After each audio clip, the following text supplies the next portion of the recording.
just American APQ. So today I'll be doing an unboxing video of this GeminiJets 1 to 400 Alaska only 700 yard in a regular livery. So before we get this video started, huge shout out to JT Pilot for selling this model to me and giving me an extra friends discount. Make sure to check his Instagram, YouTube, and his eBay page for great GeminiJets and kits. So let's get started into the video. I think it's supposed to include a special note inside the box. I'll go that. I'm gonna look at that later. Here's the front of the box in a plain computer generated. One computer generated plane. And then I'll open the box. Oh, here's a note. It says certified not Gemini kits. Okay, I hope it's not. Here we got the pamphlet. Please pause the video if you want to read it. Registration of this aircraft is November 247 Alpha Kilo. The range is 3,200 miles. The 737-900, like the normal classic one, is 3,393 miles, which is pretty ironic when it says greater range here. So I think this is all copy-pasted descriptions. Back of the box. 2016 release. Oh, it's a decently old model. It's like 6 years. That's the time recording this model. And yes, I hope it's as real as it gets, not as fake as it gets, or as customizable as it gets. I'm really excited to receive this model since it's one of Gemini's older 737 mode, as in the older JC Wings mode or the older rollable gear modes. Yes, this one has rollable gears. Okay, doesn't look bad to me. Here we got the plane. I put it right here. So I just went check some loose pieces or not, and quite impressively, they don't have loose pieces or broken pieces. So I'm really impressed how Gemini did so much better in 2016, other than 2022, where they have really garbage metal. As you can see, this is a bent gear.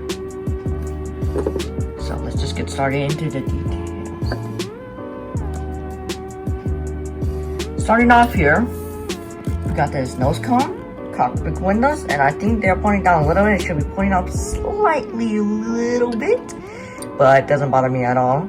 Boeing, probably all Boeing. They used to be that until they acquired Virgin America with the Airbus. But they're gonna retire in 2023, which is next year. 2025, I don't remember. 247-900 yard. This is not ETOPS, I believe. You got the decently small nose gear. It should show more of the kind of back triangle support thingy, because they did better with the. They kind of improved, if you get what I mean. It's more noticeable. You got an antenna here, Alaska titles, cargo door. There's a lot of dust on this plane. The engine is kind of low to the ground. It's kind of odd, to be honest. I got the main gears, oversized scimitar winglets, and that's alright if that's in 2016, but this is 2022. Come on, please. You didn't not even fix it at all.